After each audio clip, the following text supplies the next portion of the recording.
Mesdemoiselles, Messieurs, bonjour. Je fais cette vidéo pour m'adresser aux chefs d'État africains. L'Europe, depuis la traite négrière, passée par la colonisation, le travail forcé, le néocolonialisme, ils ont construit chez eux ce qu'on appelle des routes, des autoroutes fiables pour la fluidité économique en son sein. Je passe sur une autoroute 2 fois 2 bandes qui traverse la France du sud jusqu'à Paris. Vous voyez, il y a 2 bandes. À côté des 2 bandes, il y a une bande d'arrêt d'urgence à ma droite.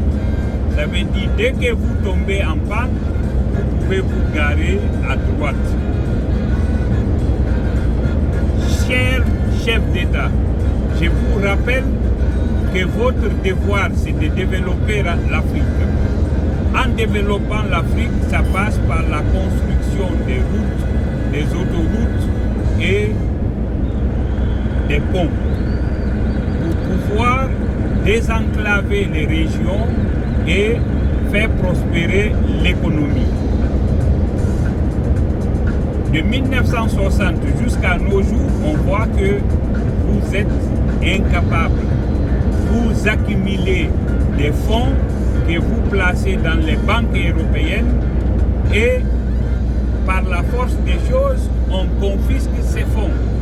4 milliards de fonds libyens sont bloqués dans toutes les banques en Europe. Aujourd'hui, ils se battent pour partager les gains, c'est-à-dire les intérêts que ces milliards rapportent. Donc, à un moment, il faut se réveiller. Pourquoi il faut se réveiller?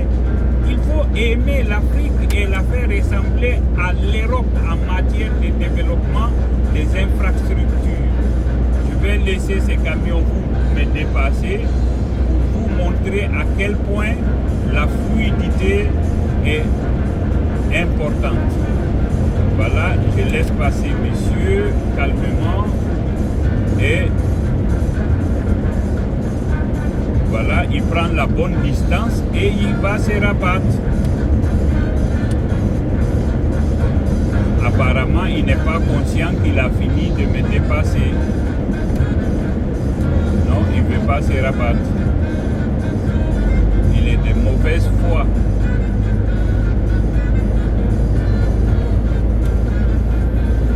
Non, il ne veut pas se rabattre. Voilà un caractère de mauvaise foi.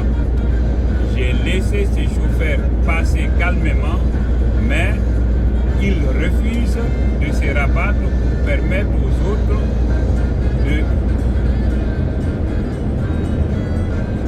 Il a finalement compris. Donc vous voyez, malgré ça, il y a une fluidité du trafic. Donc, chers chefs d'État, qu'attendez-vous pour faire des autoroutes comme ça? Je vais m'approcher ici du plus beau pont de France, l'un des ponts les plus hauts du monde, le pont de Millau. C'est une merveille. Pourquoi c'est une merveille? Il fait 2,5 km de longueur. Il part d'une montagne, il atterrit après la rivière de l'autre côté de la montagne. Voilà, vous voyez les pylônes qui apparaissent, c'est ce pont. Voilà le pont de Millau. Donc, vous aussi aimez le travail bien fait, comme le pont ici. Un pont à 3 bandes, dont la bande de droite sert aux véhicules qui sont en difficulté de se mettre à l'abri du trafic en toute sécurité. Regardez-moi cette merveille. Hein? Parfois, on voit les nuages en dessous. 2,5 km de longueur. Je commence le pont et je suis à 700-800 mètres du sol. Les dépassements peuvent continuer, il n'y a aucun souci. Je peux m'arrêter à droite ici si je suis en panne. Qu'est-ce que vous attendez pour travailler comme l'Europe? Au lieu de prendre les fonds pour venir investir dans ce pays, dans les pays occidentaux en général, alors que votre peuple souffre de manque de routes, de manque de ponts, de manque d'infrastructures pour pouvoir drainer les mouvements de la population et des biens et services. C'est honteux de votre part. Regardez cette merveille. 2 km et demi, située à une hauteur de plus de 800 mètres, qui passe d'une montagne à une autre. Qu'est-ce que vous attendez pour travailler l'Afrique? On a tout. Maintenant, quand on parle de démocratie, la démocratie qu'impose l'Occident avec les États-Unis en chef de file n'est pas bon pour l'Afrique. Moi, je suis panafricain, mais je suis pour les chefs d'État qui sont là pour développer leur pays. Je prends le cas de son Excellence Alassane Dramane Ouattara.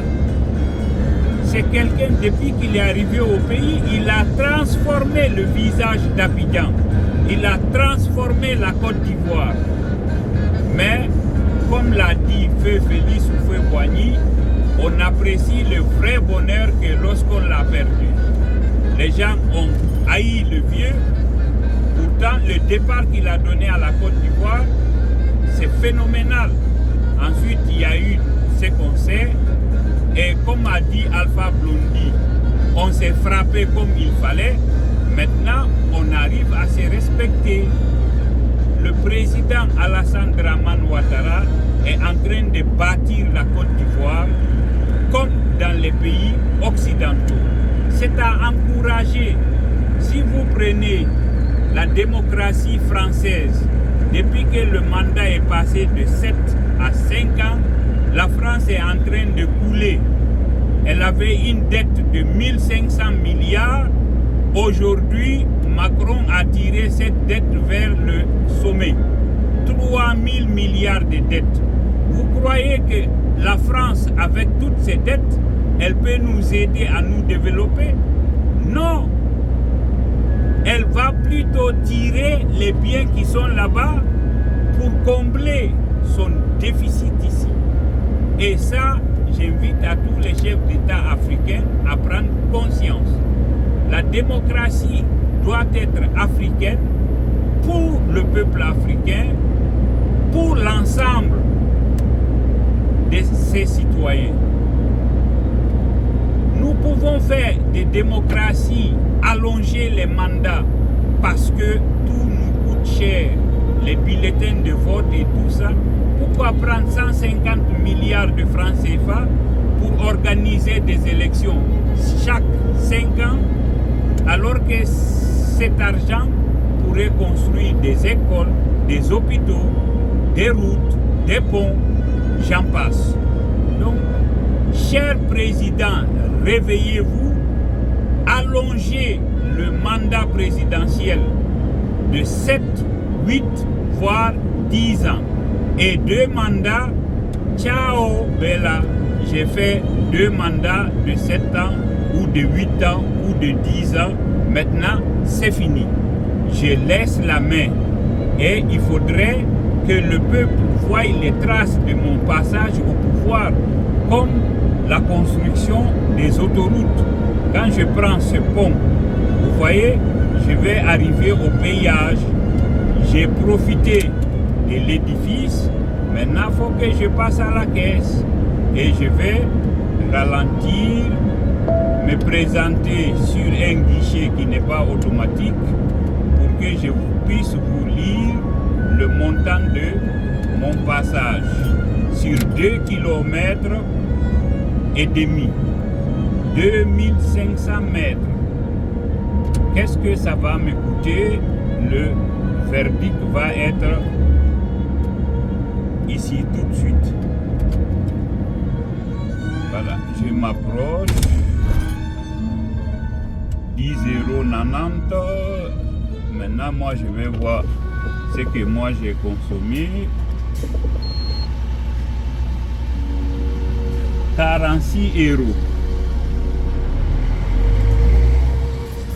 Je vous signale, j'ai conduit un camion de 40 tonnes qui fait 18 mètres de longueur. Je paye 46 € pour passer 2 kilomètres. Vous allez me dire c'est beaucoup, mais par rapport aux milliards qui ont été mis sur cet édifice, c'est infime. Mais ça m'a permis d'éviter 15 km de détour pour descendre la vallée de l'autre côté, traverser Millau et puis remonter la vallée. Donc j'ai gagné du temps. Avec les 46 €, l'État français va prendre sa part. Après que l'État français ait pris sa part, les agents qui entretiennent ces belles routes vont prendre leur part. Ensuite, ils vont mettre de côté pour pouvoir faire les travaux d'entretien. Et les investisseurs vont avoir leurs petits épingles de jeu, c'est-à-dire une dividende. Voilà. Qu'est-ce qu'on attend pour faire des routes pareilles? Qu'est-ce qu'on attend pour développer l'économie africaine? Le Sénégal est passé d'une petite démocratie à une grande démocratie aujourd'hui parce que malgré toutes les tractations du pouvoir pour permettre au président de rester au pouvoir, il a échoué. Il a miné l'opposant qui le résistait à fond, Sonko, mais le parti de Sonko a gagné. Ça, c'est l'exemple d'une bonne démocratie. Maintenant, qu'est-ce que l'ancien président a fait? L'histoire nous dira si le parti de Sonko, après le ras-le-bol du peuple, parce qu'aujourd'hui, comme l'a si bien dit Alpha Blondy, c'est vive le président, un peu plus tard, c'est abat le président. Espérons qu'ils vont regretter même le départ du président que je n'arrive même pas à prononcer. Je prends les 3 pays du Sahel, le Mali, le Burkina Faso, le Niger. Ils ont pris une conscience que la France, avec toutes ses dettes, ne peut pas nous aider à avancer. Depuis 1960, on a dit indépendance, coopération avec la France, développement zéro. Contrairement à tous les pays issus des colonies britanniques, quand je prends le cas de la Chine, Hong Kong, je prends la Malaisie et bien d'autres pays, y compris les États-Unis, aujourd'hui ces pays se sont développés mieux que l'Angleterre. Les États-Unis dominent le monde aujourd'hui, bien que cette domination commence à partir en vrille à cause de tout ce qu'ils ont fait à l'humanité. La guerre en Irak, la guerre en Afghanistan, l'assassinat de Muammar Kadhafi par les forces de l'OTAN, puisque c'est eux qui l'ont affaibli pour qu'il soit à la merci du peuple. Donc, voilà tout ce qu'il faut éviter à l'avenir. Lorsqu'on a un dirigeant, même s'il perdure dans le temps, parce que les élections nous coûtent cher, tant qu'il fait avancer le pays, nous devons le soutenir pour avoir des routes comme celle-ci, pour avoir des autoroutes, pour avoir une agriculture mécanisée comme vous voyez à l'horizon là-bas. Toutes ces agricultures que vous voyez sur les flancs des montagnes, ce sont des tracteurs qui viennent pour effectuer les travaux. Ce n'est pas un travail manuel, c'est un travail mécanisé. Donc, chers chefs d'État africains, l'argent du pays doit rester dans les banques du pays. Que les citoyens puissent aller emprunter, réaliser leurs projets, produire, avoir une rentabilité et puis après rembourser l'emprunt avec un intérêt raisonnable pour la banque et supportable par le citoyen. Tant qu'on n'a pas cet œil du lynx, l'Afrique partira toujours en retard. Je reviens à un volet qui doit être banni en Afrique. Aidez-nous. Aidez-nous. Aidez-nous. Ça suffit la mendicité. Nous devons nous-mêmes nous battre pour y arriver. Nous devons cultiver cet esprit d'entrepreneuriat. Si nous ne le faisons pas, nous allons continuer à mendier. Un chef d'État qui demande de l'aide à la France, une France qui a plus de 3 000 milliards de dettes, qu'est-ce qu'elle va t'apporter? Elle va te donner 3 millions et quand tu vas voir à la fin du remboursement de ces 3 millions, tu as déjà payé 12 millions. Est-ce que c'est ça vous allez appeler l'aide au développement? Qu'ils mettent ça dans la poubelle. La Banque mondiale, le Fonds monétaire international, ce sont des institutions créées par l'Occident pour piller les matières premières africaines, qui est une source de valeur sûre. Mais nous, Africains, on n'a pas su encore valoriser nos biens. Il faut qu'on apprenne à les valoriser.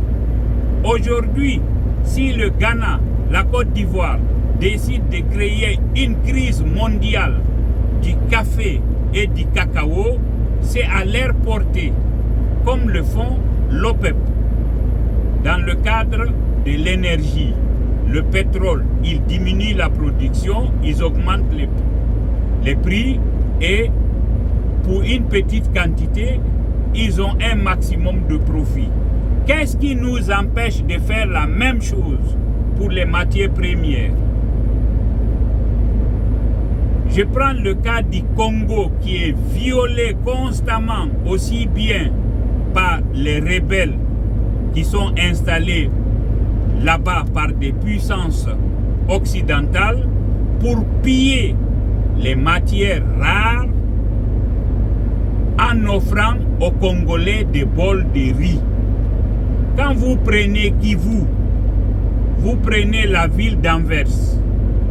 Kivu, c'est la capitale mondiale de production des minéraux rares, y compris le diamant.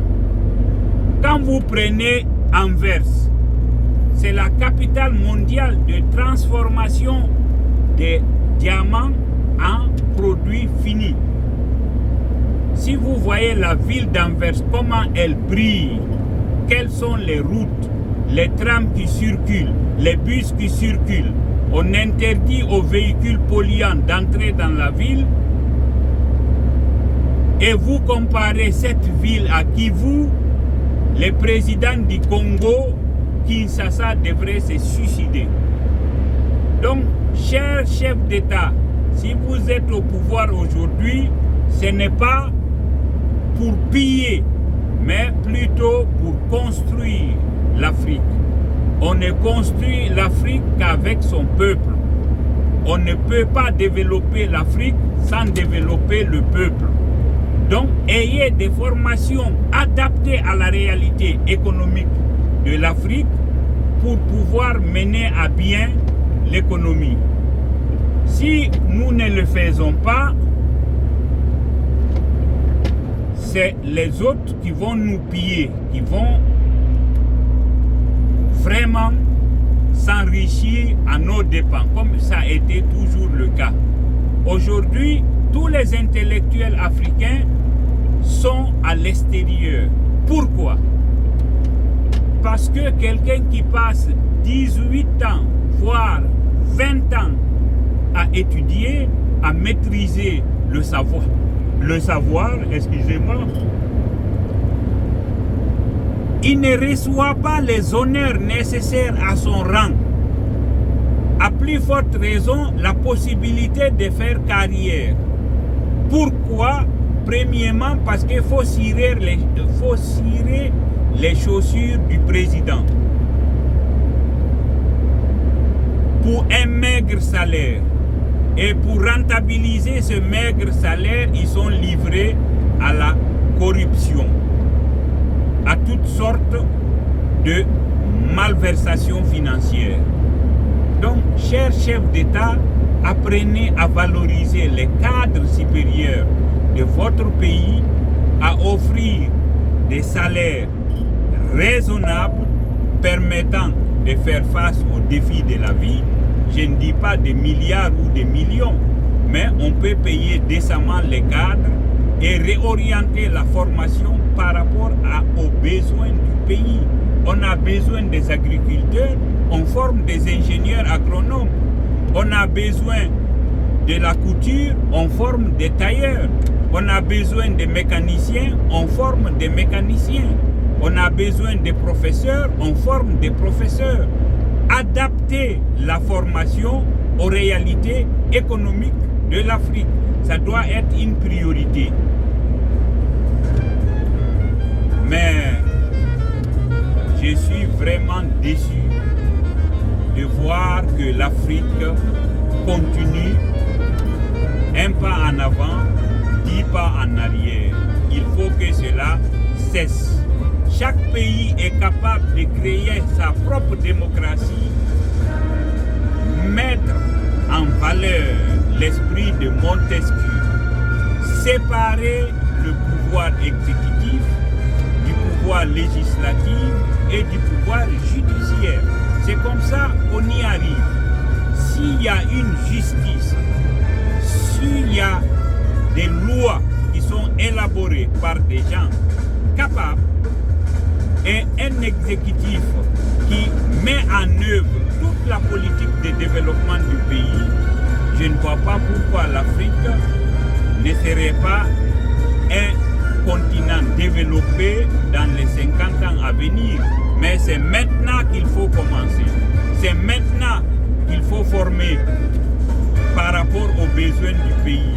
C'est maintenant qu'il faut choisir une démocratie africaine moins coûteuse que la démocratie occidentale.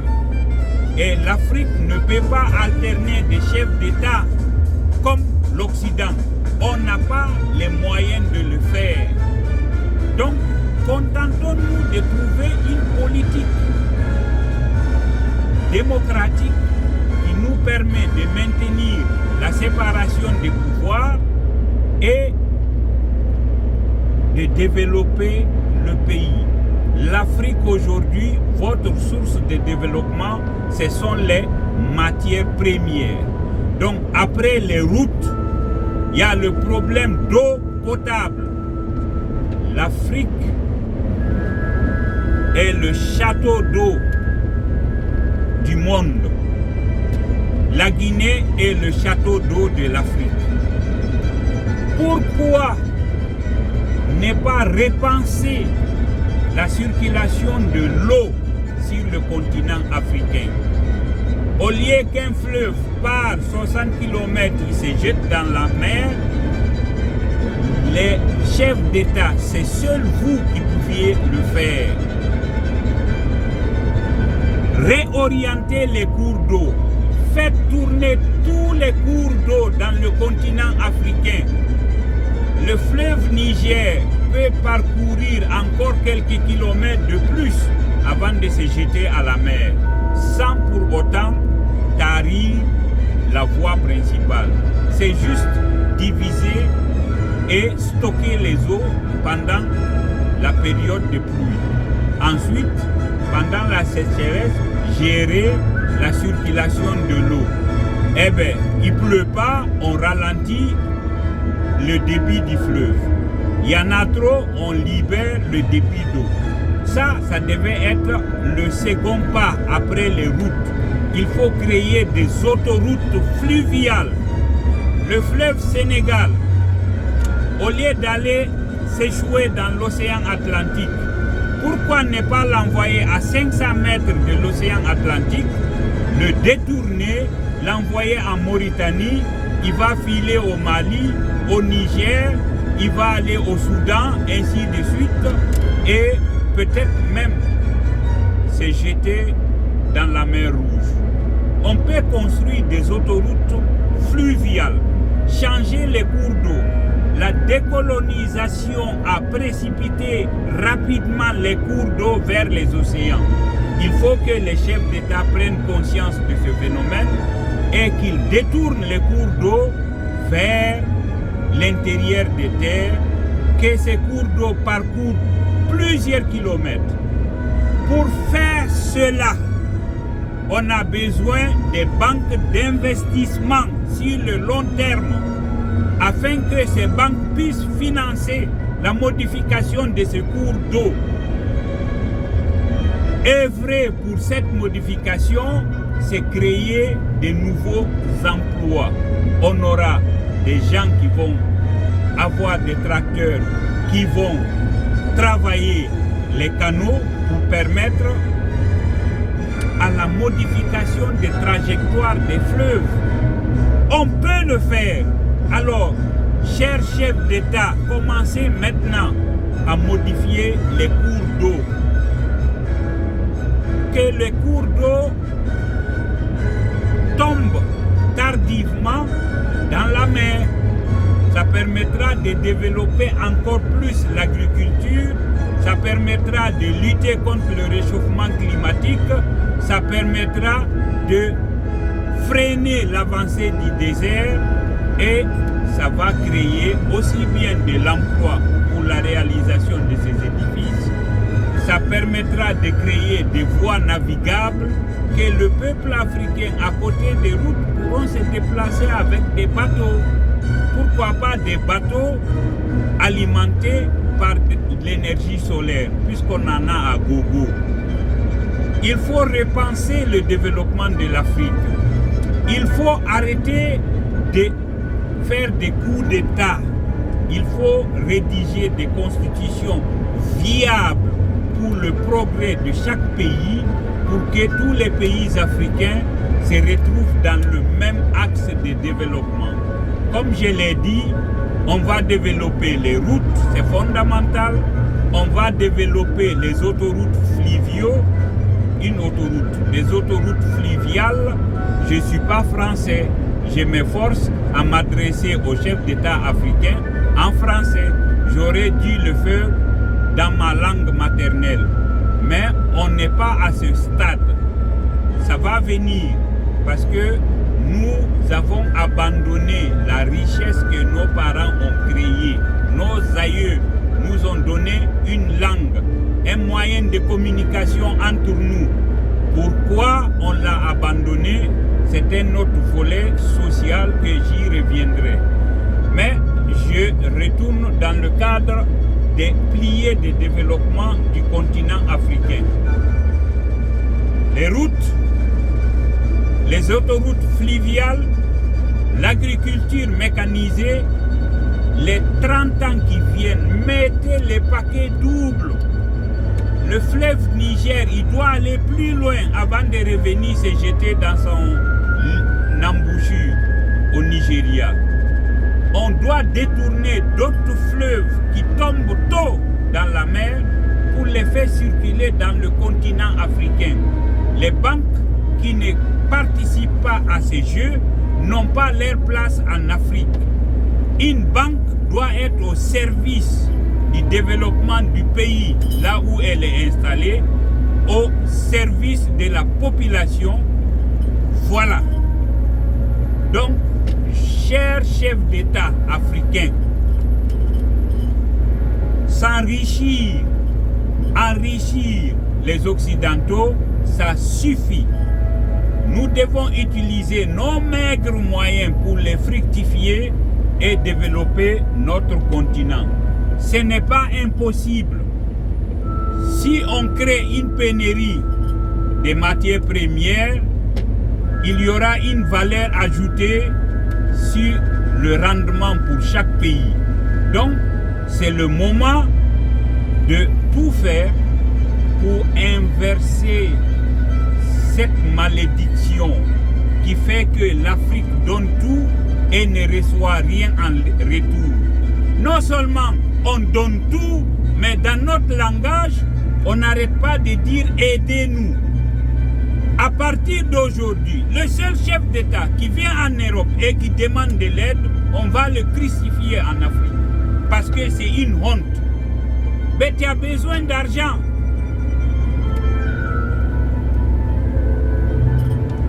Essaie de créer la richesse à l'intérieur de ton pays. Comme je l'ai dit, le Congo retrouve l'intégrité territoriale, peut se développer en l'espace de 10 ans. Parce que si on ne pille pas les richesses du pays, que les richesses du pays sont utilisées à bon escient, le cobalt, le manganèse, le diamant, les matériaux rares, il suffit d'augmenter le prix pour faire face aux besoins qu'on a. Les pays du Moyen-Orient, je prends le Qatar, je prends l'Arabie Saoudite, les Émirats Arabes Unis. Ils ont développé leur ville grâce aux recettes de leur énergie. Nous, notre énergie, ce sont les mangues, ce sont les oranges, ce sont le fer, le manganèse, le nickel, le diamant. Tout ce qui est sur notre sol est une richesse inestimable. Je vous invite à l'utiliser à bon escient pour sauver le peuple africain. Je vous interdis de demander de l'aide, mais à utiliser les ressources de notre continent pour développer notre continent. Maintenant, dans le cadre des coopérations, dans le principe du donner et recevoir, on peut s'entendre avec des pays. Pourquoi pas la France, si elle change son air d'orgueilleux et sa mentalité pitoyable de donneur de leçons à l'Afrique. On peut coopérer avec la France. L'Afrique n'a aucun problème avec le peuple français. Je suis en France. Je vois que l'État maltraite le peuple français, comme nos élites maltraitent nos peuples. Donc le peuple français n'est pas responsable. C'est quelques oligarques français qui maltraitent le peuple français, qui maltraitent l'Afrique, qui maltraitent le monde entier par la même occasion. Alors, chers chefs d'État africains, pensez à vos citoyens, pensez à développer l'Afrique. Donc, une fois on aura développé les routes, on aura développé les autoroutes fluviaux, on aura développé le transport maritime à l'intérieur du continent, on aura mécanisé et développé l'agriculture, on aura atteint l'autosuffisance alimentaire. Mais si je veux aller aux États-Unis pour 2 jours, je vais aux États-Unis, je reviens chez moi. À côté de ça, je m'adresse aux armées. Vous êtes des militaires, vous n'êtes pas des politiciens.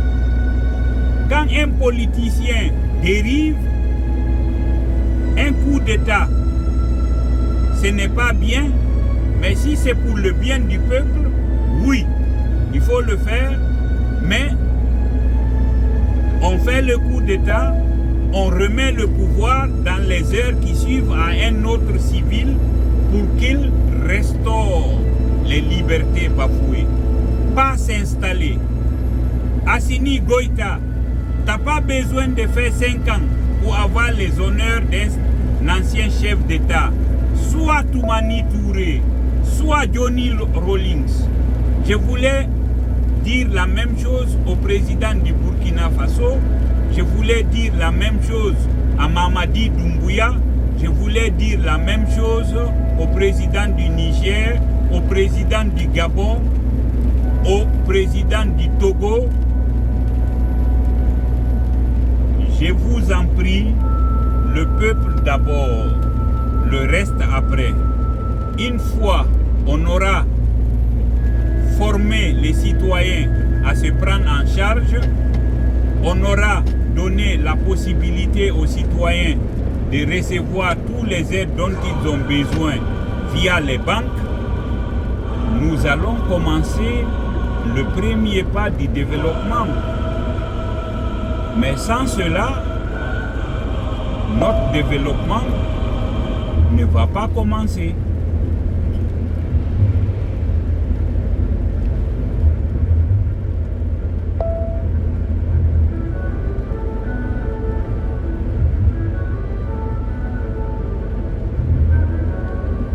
C'était 1 minute de silence pour honorer tous ceux qui ont lutté sans arriver. Je pense à Patrice Lumumba, je pense à Kadhafi, je pense à Sékou Touré, je pense à toutes les personnalités africaines qui ont voulu voir l'Afrique se développer. Je rends hommage à Thomas Sankara. J'invite nos chefs d'État à œuvrer pour la prospérité de l'Afrique. Il faut arrêter le massacre de la Méditerranée. C'est nos enfants qu'on aurait dû former, qu'on aurait dû donner la chance de travailler, qui se noient dans la Méditerranée sous le silence coupable des Occidentaux, sous le silence coupable des chefs d'État africains. Il faut que cela cesse. Il faut arrêter le massacre de la population africaine en Méditerranée. Soyons humbles. Le peu de moyens qu'on a, on peut les utiliser pour développer notre économie. Je n'ai pas eu cette chance de rester dans mon pays, de prospérer, mais aujourd'hui, je veux que la génération future ait cette chance de rester en Afrique et de faire prospérer l'Afrique. La paix, la sécurité, ça doit être la devise de l'Africain. La justice doit primer parce que sans justice, on ne va pas attirer des investisseurs chez nous. Les investisseurs ne viennent pas pour nous donner, ils viennent dans le cadre d'une coopération gagnant-gagnant. Ils gagnent un peu, on gagne un peu, tout le monde est content. Mais eux, ils tirent l'épingle du jeu, ils partent avec le magot chez eux. Ça, tout chef d'État africain qui fait ça doit être pendu. Voilà, le peuple a droit au partage du gâteau. Et c'est dans cet esprit que j'exhorte encore une fois les chefs d'État africains à prendre conscience des vrais enjeux du développement de l'Afrique. C'est construire des routes, construire des écoles adaptées, construire des autoroutes fluviales, construire des hôpitaux, adapter l'agriculture, atteindre l'autosuffisance alimentaire. Voilà ce que j'exhorte tous les chefs d'État africains. Nous sommes capables. On n'a juste pas pris la conscience du bon départ. La ligne de départ, ce sont les routes, Les autoroutes fluviales, c'est des gros investissements, mais si nos chefs d'État s'y mettent, ça sera vite fait. Si la banque ou les banques sont au service de l'État pour financer des projets rentables, je ne vois pas pourquoi les banques signeront. Je ne dis pas signer. Donc, mettons-nous au travail pour l'amour de nos citoyens. Je reviendrai sur d'autres cas qui font que l'Afrique n'arrive pas à décoller. Mais je crois que j'ai fait le tour de la question. Vous allez m'excuser si la vidéo a duré plus de 45 minutes. Il y en a tellement à dire que je passerai 15, 20, 30 heures à vous parler des problèmes qui minent l'Afrique. Donc, résumé, l'Occident n'a jamais été pour la prospérité de l'Afrique. Mais l'Occident est là pour piller les richesses et venir faire des autoroutes comme maintenant. Vous voyez, quand ça descend, on met les camions sur une bande spéciale pour les véhicules lents et on laisse 2 bandes pour permettre aux véhicules rapides de circuler.